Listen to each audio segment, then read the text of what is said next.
Hello, everyone. Welcome back to another episode of the Days That Change Us podcast. Today, I'm pretty delighted to have another friend on, Simon, and I'm excited for this conversation because before we hit record, we were chatting about maybe what we're going to get up to today on the podcast episode, and I'd love to pass it over to you, Simon, and we can go through a little bit at the beginning of just your history of sport involvement, as you're quite involved in the sporting community with, with your past, but also with photography too, as well. You're snapping lots of amazing shots of different sports, which always amaze me, the quality of the shots. So yeah, I'd love to pass it over to you, and maybe if you want to share with everyone maybe what your involvement is with sport now and what it has been, and maybe if you want to tie in that photography piece in there. Yeah, will do. So I'm Simon, grew up in England. We moved to Canada probably 13 years ago. And like most kids in the UK, you end up playing sport. And I was always encouraged to do every sport I wanted to try. I wasn't particularly great at many. A couple, I always thought I was better than I was. And you sort of learn that as you expand your playing field. And yeah, that always led me to, I was always brought up that you should always give back. And so whether that's as a kid, help pick up all the balls and the cones and help the coaches out, being on time, being ready. So like if training started at 9 o'clock, I'd be ready to train at 10 to 9 and just make the coaches' lives easier. And typically, especially from a young age, it was volunteers, it was someone's parents. And my dad especially really installed into me, like, it's disrespectful to waste their time when they're giving up their time for free. And then as you get older, you realize that you're drawn into the sport a bit more than you might want to admit. And then suddenly, depending on the sport, you're helping out around the clubhouse or the club. And then you're getting involved with helping coach some of the youngsters. And yeah, so to touch on where we were before we hit record, at 18, I started coaching an under 10s cricket team. And that's pretty rare. There was me and another guy, Sam, that took it on. Basically, they had all the kids, but they didn't have a parent willing to run it. And this is a small market town in England, just a local club. But a little bit of a passing of the torch, I guess. So when I started playing cricket, I didn't really have much interest in it. But my dad and two others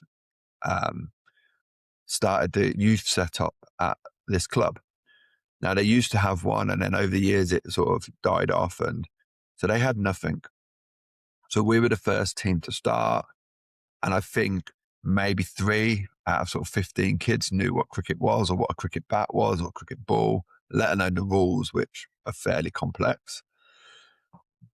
And so, yeah, they started the youth section up, which ultimately ended up being nearly 150 kids every Friday night training, and then teams from like under 8s right up to under 17s. And then typically the club, Wellingborough, used to have a first team and a second team. And then from the involvement of the youth, we had to have a third team. So then the under sort of 15s and 17s had a place to play men's cricket and sort of really get into adult cricket. And this is also the days before, like, there was a dedicated women's team. So we had girls playing within our youth teams, and we were probably one of the first, along with another local club, Burton, that really encouraged the women to play alongside the boys and the men. So yeah, I ended up coaching this under 10s team, and at sort of 8, 9, you're just hoping that you get a kid that has some hand-eye coordination and listens to you for an hour, hour and a half. Sure, probably hard. Yeah, and anything else is a bonus. Mhm. And we looked out, we had an extremely talented team, where they went on in different sports to represent either like their country or get paid to play and stuff, or represent their county. So we were blessed. Like, we can't take much credit for their natural ability. Um, it was very cool seeing them at the start of their journey and like helping them with some basics. But the reality is, like, we had a team of natural sports men and women, Mhm. and yeah, you become quite attached. Mhm. Sure, I bet. Like that. Yeah, you're like, you're a mentor for them, even though you're not quite an adult yet to some degree, right? You're a young adult. Yeah, To and step into that role to them, right? yeah, and this is probably one of the things that helped open my eyes a bit. Like, I was at 18, I'm going out on a Saturday night, going downtown. I wake up a little bit worse for wear. And then I was going to coach these kids and help them with their games and stuff, umpire. Mhm. And I was getting like a bacon sandwich every Sunday morning, which was helping with my hangover. Yeah. But probably, like, in hindsight, you're not showing up the best. Like, I Mhm. wasn't ridiculously hungover. It wasn't impacting my ability to be a coach. But equally, I could have also not been as hungover. Um, all through the sort of the philosophy of what we set out at the start of the season. And like, so we asked the parents and the kids, did they want to win or just learn? Everyone get equal time. Mhm. And the kids all said they want to win. And so for me and Sam, this was great. We both are quite competitive. We want to win. Mhm. And so we set sights that we wanted to win the league. And that was what our goal was for the year. And at under 10s, that's quite aggressive. And this come from the kids. So it was like, okay, like, this is fine. Mhm. And then as the season drew on, you sort of realize that your behaviors are picked up by the kids. So, like, if you're not quite as energetic, they're not quite as energetic. If you're having a bit of a laugh and a joke, they relax and have a bit of a laugh and joke. And at 18, I guess you sort of, this, that kids are always watching, but Mhm. like, to see it was eye opening. And it's like, oh, okay, yeah, I've got a big influence on these children's lives and they're Mhm. not mine. And Mhm. obviously, at 18, I had no plans for children or family. And so it opened my eyes again to just being like, oh, this is important. Yeah, like you're gonna Um, have an impact. yeah. Yeah. And then we succeeded in winning the league and we won the cup and we were dominant. We won everything. Um, but we had one day where we played a team that were not as good as ourselves. Mhm. And their coach unfortunately cheated and he made one of our kids cry.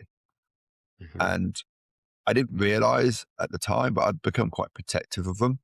Like, I had a good little bond with them. And my actions were not what a role model should be.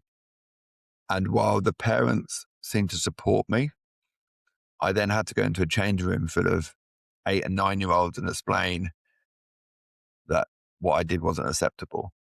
Mhm. And I'm 6'4".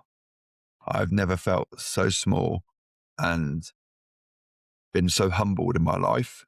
Um, like, getting down eye level to them, we'd just won the game, we'd still beat them, but having to explain that what I did isn't acceptable and that isn't what we do.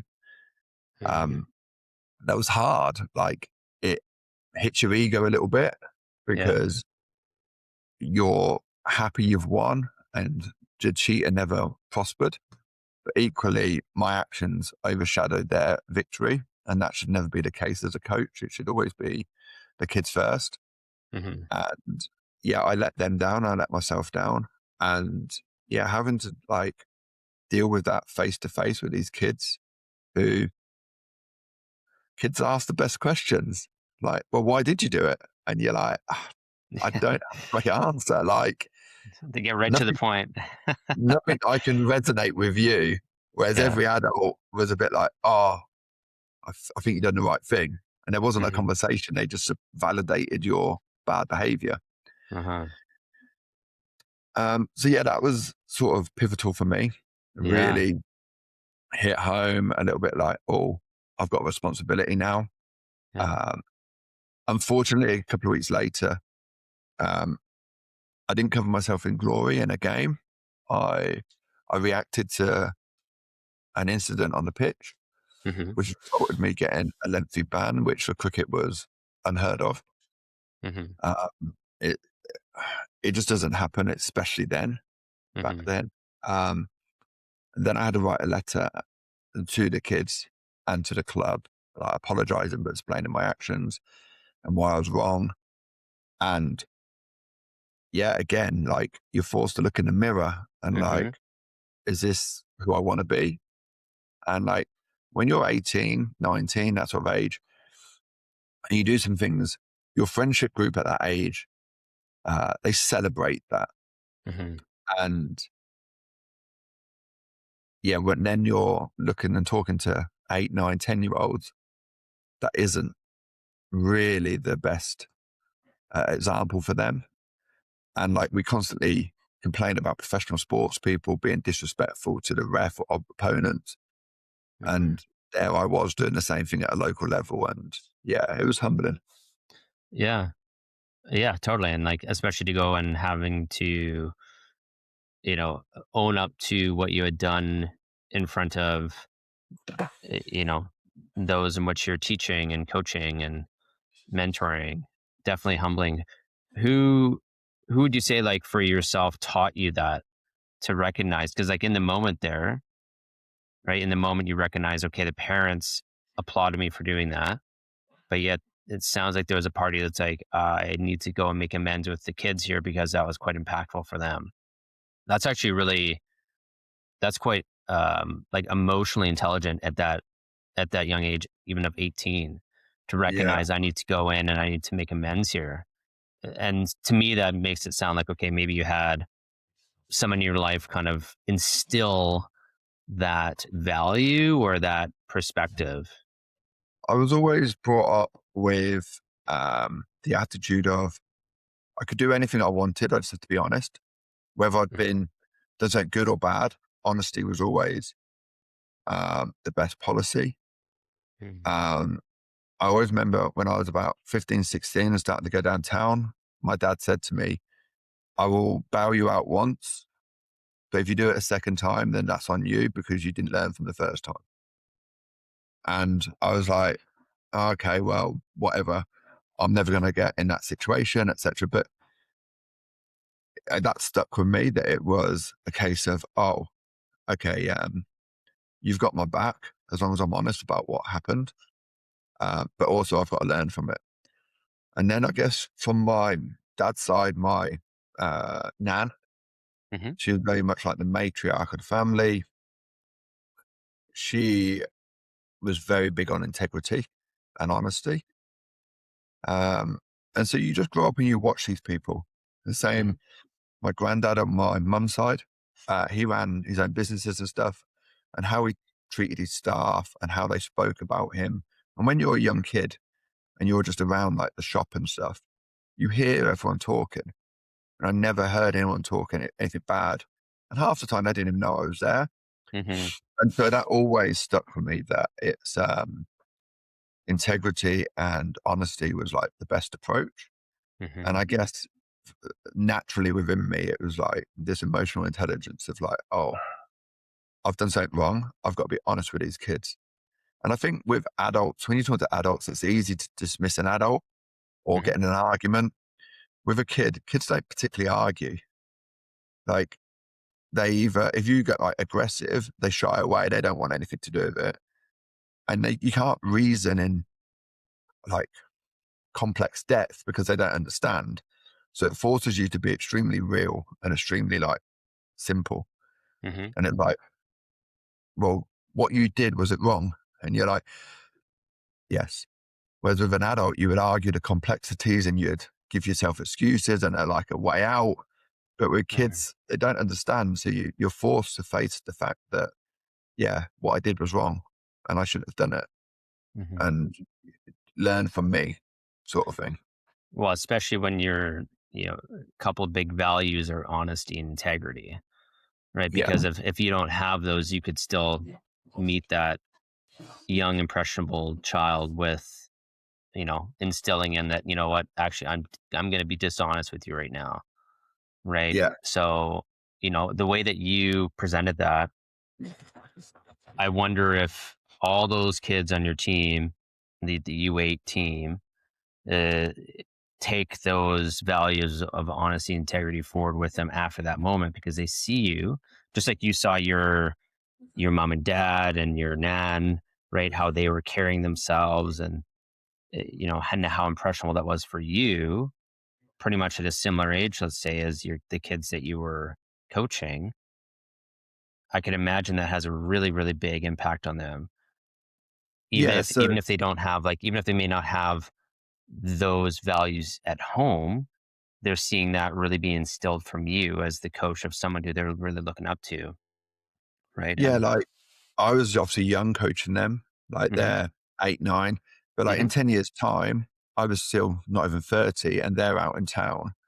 And mhm, like you cross paths, it's a small town. And more than one of them have like come and spoke to me, some I'm still friends with, like, oh, I remember this, I remember that, I remember you teaching us that. And it's like, you get a sense of pride. You're like, mhm, oh, you took the good from that. Um, or other bits like, oh yeah, you still remember that I did mess up. uh-huh, And you're like, okay, yeah, like it is impressionable there. Like kids are always watching and learning. Um, and now I've been involved in coaching on and off for probably well over 20 years now. mhm, Um, but I remember during my like playing days, um, my motivation was I remember sitting by a pitch where you had to pay to play, pay to watch. It wasn't a lot of money, but it was like this semi-professional standard. And I made a comment that I want to play here. And mhm, I remember the comment vividly. It was like, oh, but you're not good enough. And it was like that stuck with me. It still sticks with me. Like I'm 42 now, coming up to 43. And it's like, that's still, I can vividly remember everything about it. And I remember at school as well, had a teacher who was very supportive, brilliant teacher, but we mhm, were filling out our goals. And I said I wanted to go to a top university. And he came over and told me to change it to any university because that's more achievable. mm, And so those two moments in my life where it was like, no one believed in me. No one told me to go chase that dream or go trying to achieve those goals. And sadly, I used that as my motivation. And so I spent a lot of my playing days and a lot of my early years trying to prove people wrong rather than doing something for myself. mhm, And like you will know yourself, like it's just not, you can't do that forever. It's not positive. It's draining. You don't get the satisfaction. yeah, That person doesn't care. That person probably doesn't even remember doing it. mhm, They don't understand that their words are your fuel. And so I'm very mindful with sort of coaching and especially coaching kids that I want them to chase. Like if they want to be an Olympian, let's go for it. What are you going to do? How are you going to train? How are you going to eat? Like, and if you don't make it, you can sit there when you're 40 or whatever and say, well, I gave it everything and I just wasn't good enough. And that's okay. mhm, But to sit there at 40 and be like, oh, I didn't try or no one believed in me, no one supported me. Like, mhm, as a coach, I'd find that really tough that they didn't feel they were supported and they didn't have anyone supporting their dreams. And I think obviously you've got to be realistic with anything, but I do think that the world could do with a bit more positivity and support of each other. And kids are extremely impressionable and it's easy to support and to encourage. Um, mhm. and showing the negativity is more normally a reflection of us rather than them. Yeah, absolutely. Yeah. The aspect there of, okay, if I'm honest, right, and have the integrity like we talked about before, that's setting them up to be honest with themselves and have integrity to themselves, right? So, it's a dangerous slope when we, use other people's words of, what against us as fuel, because ultimately then we're always chasing that validation or the, um, approval of the other people, right? Yeah. So, And I think that brings into question like the environment, right? The environment that you're in is very important and also shapes how you know, how you go through life, the path that you take, right? yeah, By the environment doesn't mean it's set forever, but it's very impressionable.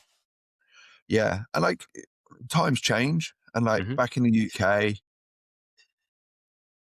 traditionally a big tackle in a game of football or soccer would get the crowd cheering rather Mm-hmm. than a bit of skill. It was like frowned upon. And why I had limited natural ability, I had a lot of heart and a lot of effort. And I was always determined that like I would outwork someone, I would try harder. And when it was cold and wet and windy, that's when I was happiest because I thrived in those conditions.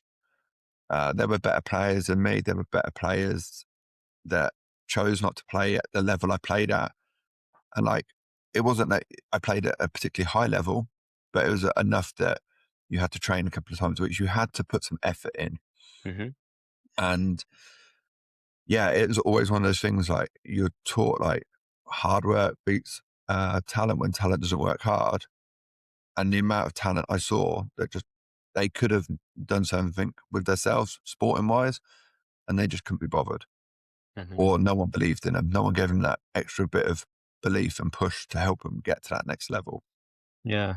I think that's really what it is like the support that you have. Because I think as you're Yeah, a kid, like I'm sure you may have those aspirations, but if you don't have the supportive cast around you to really encourage you in those moments of maybe doubt or, or a bit down, where maybe we just, because of our emotions, we don't have much regulation at times of our emotions when we're, younger, that maybe we actually really don't mean to say like, oh, I'm done with this sport. I'm done. I'm quitting. Maybe we don't actually want to quit if we were able to kind of work through whatever was coming up. Right. But if we don't have that supportive cast, then it's just like, you know what, whatever. I don't even care about this sport now. yeah. You know? I remember um, I helped coach some kids boxing in Vancouver. Hmm. Um, and I remember this lad coming in, and I won't mention the name, but let's just say he was a little bit wild.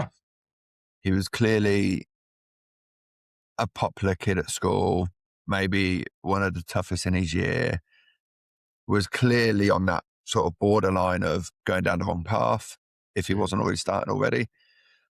And all he wanted to do was fight. And he come to the boxing gym to fight. He didn't really come to learn or to train or anything like that. He didn't want to learn discipline. He just wanted to fight. And I remember a second or third session, he was exhausted. He wasn't fit. He had sort of been humbled a little bit by maybe the training. Hmm. And I sat on the side of the ring and I said, like, what do you want to do? He's like, I'm going to be world champion. And he was 14, maybe 13. And I was a bit like, "Oh, okay, fair play. Like, that's a big statement from someone who's clearly not really in the right mindset. It's not like he's come and been doing it from like 7, 8 and is dedicated and he's won X, Y, and Z. This is Hmm. a kid that's come from a street to sort of, I felt at the time, to prove he was hard and to prove that, Tough. yeah. And Hmm. I remember him also telling me, he was like, I'm going to go to the Olympics. And I watched over the course of probably a year, this kid change. He was always the hardest worker. He become really polite, really respectful. He's started helping the other kids. took time out to help other kids. And this wasn't the same person that walked through the doors. And like, there's some very good coaches that were involved with that club Hmm. that really helped shape him. And he progressed. He had some wins, he had some losses, a little bit of up and down. Hmm. And he's moved to different gyms. He's now moved out east and he boxes for Canada. He's been chasing his Olympic dream. He's not quite achieved it yet, but like, it's incredible to see that at the start he had a little bit of support. And then when he moved to other clubs, he got a bit more support and a bit of love as well. And Hmm. from positive influences to see how he's turned his life around, how he helps others, how he's chasing that dream. Like, it's a good reminder of, like, you might not think you have an impact, but you clearly do as a coach and as a Yeah. role model to young people. Well, totally. And it sounds to me like that, at that time that he was really seeking that out, but he couldn't maybe say it or ask for it, right? Because of, No, again, that kind of that shell, the exterior of, I need to really protect myself and appear this way. But then next thing you know, you're in this supportive environment that is asking you, what do you want? Right? What do you want for yourself? Right. And yeah, I'm sure if it wasn't the right environment, if it was a wrong environment where just someone just let him do whatever he wants and he said, I want to go to the Olympics, and the response was like, yeah, right, or just kind of like laughing it off, then who knows? He maybe never even would have gone through with it, right? yeah, So I think that's such an important point, especially for a lot of like even like young men, right? You don't have to be a teenager necessarily just for that, but even young men, it's like the same thing. It's like being around a group of people who support you and like encourage you, but also hold you accountable, yeah, right? It's not just like, okay, we're going to support you, but you can do whatever you want, right? To yeah, those around you, whatever it is like we're still going to hold you accountable, right? And ensure that you're following through, like the integrity on what you say you want and what you're going to do, right? And if you're honest, then we'll be here for you, right? We're here with you, yeah, right? And that's foundation is so important. I know for myself, I didn't really have a ton of that growing up, and it led me down the path I took, right? To learn a very, very hard lesson, right? yeah, And then when I experienced that, it's like, wow, okay, when you're around supportive people, encouraging you, supporting your dreams and ambitions, and it makes this like internal change, right? Of like, right, yeah, I still got to show up, I still got to work my ass off, right? I still got to, put the effort in, even when I don't want to at times, right? But I've got this kind of almost like security of people there for me. yeah. And like, it was fascinating watching the coaches who did a lot of work with him. Not only did they support him, but like, so sometimes there was an arm round, but sometimes there was a challenge, like pushing him out of his comfort zone. There was times I saw him put into a situation that he wasn't going to win because he wasn't ready mentally. Physically, yeah, he was strong and stuff, but Hmm. mentally he was still maybe a bit aggressive and didn't understand that boxing, you can't really be emotional. You've got to be calm. And so he was put into spar with kids that are a lot more experienced, same age, similar age, weight, etc., but just so much more experience and not as emotionally attached as he was. Hmm. And then he'd be knocked down a bit and then built back up. And like, I think that goes underappreciated sometimes, and people don't always realize it's not always about like the winning all the time. Hmm. It's about the failing, and failing is good. It can Hmm. be it should be a positive experience. Like, Hmm. there's obviously cliches. It's like, oh, I don't lose, I learn, etc. And Hmm. I think it's very true. And I think it's more true in amateur sports and workplaces that we should more lean into. Hmm. And I think we can learn a lot of lessons from not winning. Hmm. Um, Winning is obviously fun and we all want to do it, Hmm. but life isn't like that. And like, sometimes you have things in life where it's just not a win. It's Hmm. awkward, it's sad, it's tough, whatever that be. And we have Yeah. to find ways to deal with that and have a support network to deal with that. And so, yeah, that was fascinating watching how they helped mold him and set him up a really good foundation to go on. And yeah, like Hmm. I remember like he didn't turn up for training one day and he come in and they were like, oh, well, he's got an extra 2 hours training on you because he was here yesterday. So he's 2 hours fitter than you. And he was really competitive at the point. And he was like, okay. So then he just worked so hard. Whenever we had a minute's break, he kept skipping to prove this point that he Hmm. was dedicated and he wanted to be there. And then the next day he's there early. And you're like, you've never been early ever. But like the balance of this little like challenge to him Uh-huh. of like, oh, well, you said this, but it's not really what you did. Yeah. And like, and then, yeah. And then as he progressed and he changed and he developed, watching him teach and help some of the younger ones and the beginners, Hmm. then just remind them, well, look, if your jab's not perfect, their jab's not going to be perfect. Yeah, but my jab is. Look, I'll show you. And so, like, then he really gets a lot of pleasure out of watching them grow and learn. And like, Hmm. I remember him saying, look at his jab. I taught him that. And it's like, it's a combination of all the coaches that help him. Hmm. But he really started to sort of give back. He started sweeping the gym, wiping the equipment down. Whereas before it was always a struggle. He wanted to fight. He wanted to just prove who he was. Yeah. And now suddenly he was giving back to the gym. And yeah, like he Yeah. moved gyms and he's gone on and like good luck to him. I'd like to see him achieve his dream. But like Hmm. ultimately, when he looks back and he's older, he'll be able to sit down and say, I gave it everything. And I Hmm. think that's probably the more important thing. Yeah. And like that environment was the catalyst to that, Yeah. right? 100%. Yeah. And I think the aspect of failure, so many cliches, sure, it's easy to kind of put a caption onto it, but to experience failure i- is to experience discomfort Yeah.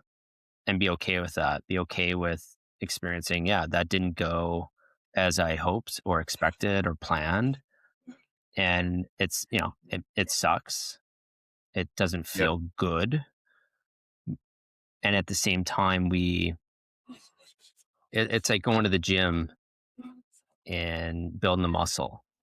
You understand that, like, okay, we're going to get the gains from some of the failures that we experience, whether they're small or big, right? There are opportunities for us in that moment, right? Of, okay, like that didn't go as I hoped, right? And now what can I learn from that? How can I approach it differently now? Right? What may I Yeah. do differently next time? Right? So it allows us to learn what we need to change if that still is our goal or our path, right? So I agree. I think now too, with so much, um, especially I'm glad I didn't grow up in the era of all this tech we're in right now, social Yeah. media and so on. Um, but just this aspect of you're just constantly hounded online of everyone's doing amazing and success, success, success. So it creates this thought, even in adults. I think even I find myself latching onto it sometimes too. I'm not definitely immune to it, but of like, wow, like these people are just succeeding everywhere, and like there's no friction, there's no failure here, right? And it's Yeah. so easy, right? Especially now with even AI and all that too, where it just feels like it's like, you know, Yeah. you don't need to fail. You can just use AI, and then everything's just a success. And I think we're robbing ourselves of that. Yeah. I remember I became a ski instructor after I broke my hand. And then where I worked told me I couldn't come into the office because I was a fire hazard. I couldn't open the fire exit. And I went and did my ski instructor course in the UK and started teaching kids. I loved it. Like I found I've always had this immense amount of pride and joy from teaching kids and seeing Hmm. their faces. But like, it was a little bit hard. Like in my head, you've just learned this like whole new technique and like you want them to become this amazing skier. and they can't even put their boots on, let alone their skis. And then they stand on the snow and fall over, and they're like, okay, yeah, like I'm now just picking up kids off the snow. Like I'm not teaching them anything, Mm-hmm. but like watching them finish the lesson, and like, I had to adjust. Like Mm-hmm. I failed a little bit because my expectation was up here, and I wanted to teach them skiing. But I also realized like they just need to have fun and be safe. Like they're at an age like some of these kids were like 4 or 5. Like they weren't going to learn to parallel turn. They weren't going to Mm-hmm. learn X, Y, Z. They weren't even going to have a pole. But Mm-hmm. every week they look forward to sitting on the penguins and racing down like a sledge. Right. And like I had given them a positive experience. Yeah. Like for them, they enjoyed ski and ski lessons because of the race they got to do at the end. Mm-hmm. Now, to me, I was like, they don't know I'm a good instructor. They don't know I know all this stuff. Like your ego takes a bit of a dent. Mm-hmm. And you have to just sort of adapt to the situation and realize, no, hang on, this is what they need right now. They just need it to be fun. And Mm-hmm. yes, okay, when they first started, they can put their skis on, but now they can step up the hill and go in a straight line, and they're starting to snowplow. But every week they leave with a smile on their face. Every week they give me a high five. And yeah, like I had to fail a little bit at the start because I wasn't prepared for that. Mm-hmm. And I remember being a bit older in Vancouver. I volunteered for VAS. So that's the Adaptive Sport Mm-hmm. Association. That Yep. they do a lot on grouse and Seymour. Great organization. They do a lot of great work. I have a lot of time for both VAS and the other adaptive uh, associations around BC, and then Mm-hmm. BC Adaptive themselves as well. And so I learned to be an adaptive instructor. And I remember my first lesson, and I had a young lad who was on the spectrum, and I was super excited, and I introduced myself, and he just ignored me. And I was like, oh, okay. I was like, do you want to go skiing? He, he didn't say anything. And I was like, okay, like I'm failing here. Like this is tough. Like my ego's taking a dent. I've got a kid that doesn't really want to be here. He's not talking to me. So I don't even know what's wrong. Mm-hmm. And then just by chance, a female instructor went by and held up her hand, and he gave her a high five.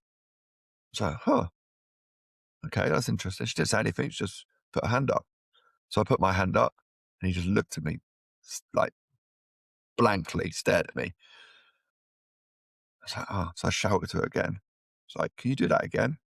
So she high fived him again, and she got down on one knee. She's like, you excited to go skiing?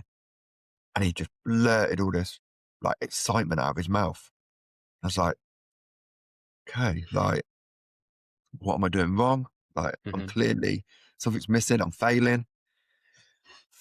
And again, like your ego takes Mm-hmm. over, and you're like, and he like, we did the first lesson. There was no communication. He didn't speak to me. As we were finishing, we saw another female, and we're just about to hand over to the mum. And he told the female how he'd had this amazing lesson. And I was like, okay, well, like, you didn't speak to me. Like, I didn't even see a smile. Mm-hmm.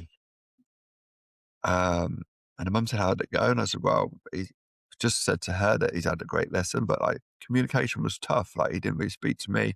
He didn't really show any emotion. And she's like, oh, you might struggle because you're a man.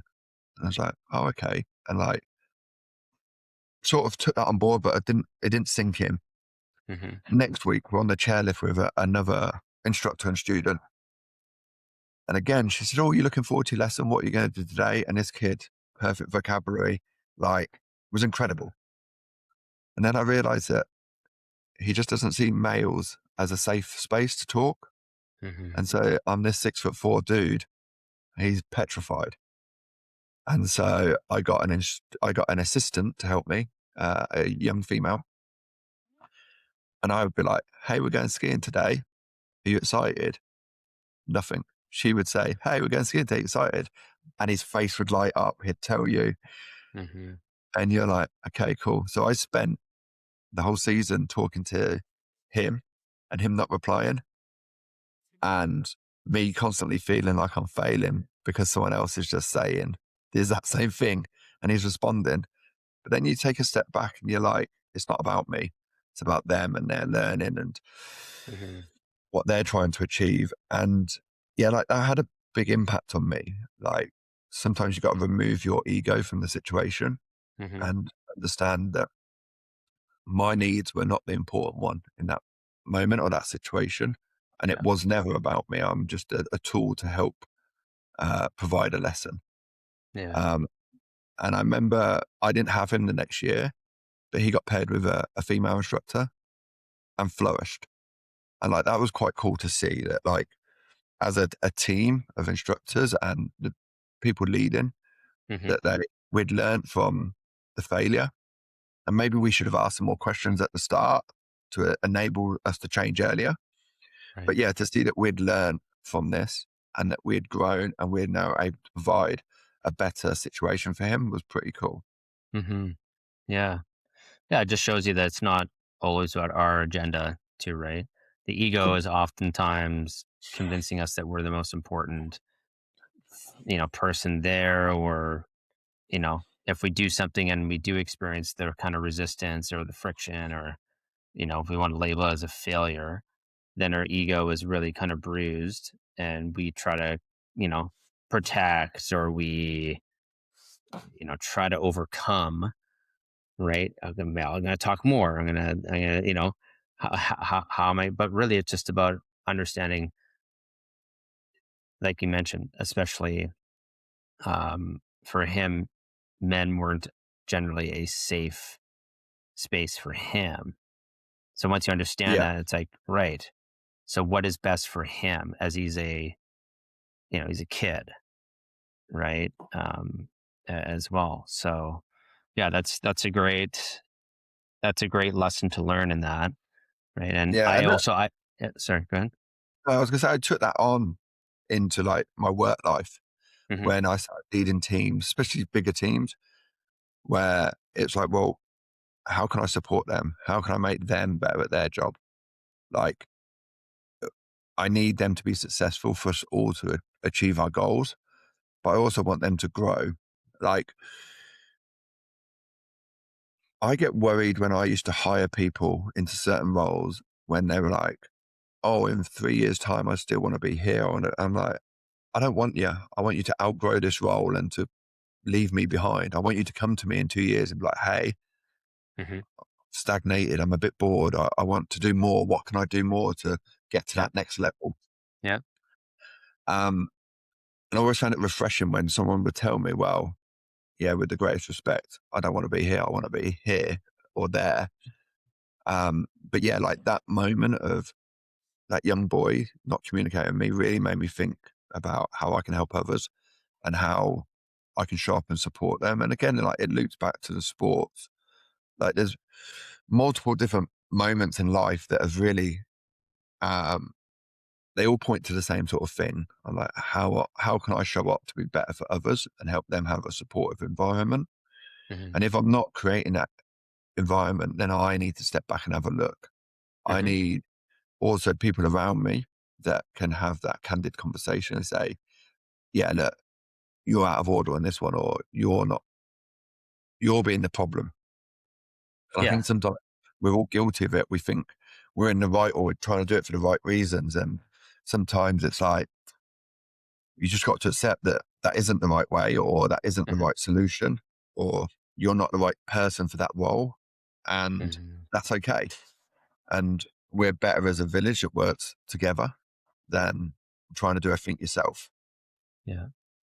That's a great point. I think what I hear in that too is like you've just had this lifelong experience of coaching, creating a strong leader, and creating leadership, right? Like again, tying in the emotional intelligence into your leadership, which I believe is a really big pillar of being a strong leader, is understanding it's not all about you as the leader. It's actually about how does the team flourish? how do I get people into places where they really flourish and succeed?